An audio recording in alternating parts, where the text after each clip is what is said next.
I'm finally bringing in the last 2 lemon trees that we've had out in the new garden for the whole summer. It's the first time ever I've had these out until the middle of November, but I think even with the record-breaking temperatures we're getting overnight in November, I'm pushing my luck leaving these out too much longer. I can't imagine this weather's going to hold.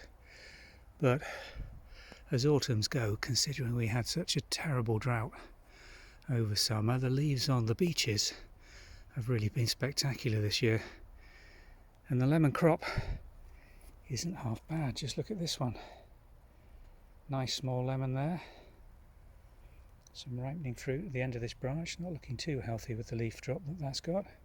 Just look at this beauty, little scarred, little old, but a lovely size, and there's going to be some good juice in that. And this tree, despite it yellowing up now, has got a good crop of young lemons coming on, which I want to protect and allow to grow on over the winter, and these will be the lemons that ripen up during the following summer. This tree really needs to come in now. You can see that yellow veining along the central rib of the leaf. It's a real sign that it's not enjoying the cold evenings and short daylight hours. What is enjoying this weather is that little pyracantha and these nerines, which have been spectacular this year. Beautiful colour and a lovely splash of real bright cerise pink at what can otherwise be a pretty emerald green and darkened time of year in the garden. But it just goes to show, with a little bit of imagination and forward planting, you can continue the colour in these borders right the way through to the onset of winter. And talking of colour in the garden, this was a real surprise coming up the back of this bank. You don't even get a clue that this is going on in this little sheltered position on the back of this rose. From the front, the leaf growth is still so thick that you just can't see through to get this lovely, really cerise. That's a proper cerise. Talk about a nerine cerise, but that this time of year really is incredible in November for a rose to be doing that. And just look at the bud formation on this bit. It's not over yet. If this mild weather does continue, they're all going to come to fruition. And it's also producing, quite unusually, a quite spectacular little crop of orange hips. And I suspect this is going to happen more and more on plants that traditionally in English summers really haven't had that length of summer sun and heat to mature and set seed. In seasons like we've just had, they do have that opportunity, and they're showing some lovely colour now as a consequence of that. Not sure how long these will last. A few of them, I think this one might be a little susceptible to frost. Just getting a little browning off on one of those hips, but if that orange colour continues and the leaf drop occurs, then it's going to be in its own right quite a decent display of colour late on into the season.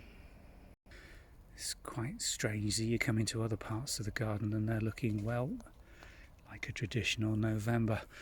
This is a southwest facing wall back end of our gravel courtyard. It is completely baked during the summer months and has really suffered from the drought. This year, the Japanese anemones that usually do so well in this border really didn't get a chance to do anything. They browned off and died back, scorched by the high temperatures. Really didn't like it. Like their roots to be in a moist, damp run. But just look at the growth coming through on these little primulas, which we planted all along this border a couple of years ago. They've survived, went completely underground in the drought, but they're starting to come back now. And this really is an ideal time to start tidying up these borders, taking all this leaf mould away, cutting back and just tidying up all the browned off leaves, getting them onto the compost heaps. And an ideal time to get some top dressing on this border.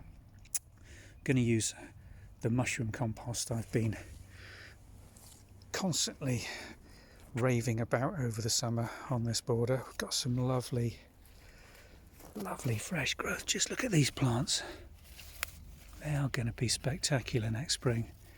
And we've also got some, I think this is ranunculus in here. Got a few berries still left over from the honeysuckle. Really not enough to make a display. It's strange because this one's got hardly any flower on it, doing very, very badly. It is in a position under what was that huge great rose that's been heavily pruned this summer, so not the best of positions for it, but in comparison the honeysuckle at Blakeney is still a mass of flower and really beautifully scented. So time to tidy this border up, I think. Get an edge on it will make all the difference. Weed it, cut back and prep it basically with a lovely top dressing, which will really set those spring bulbs off, which aren't that far away. I know it's only November, but that's the thing about gardening, always planning ahead. Thanks for watching.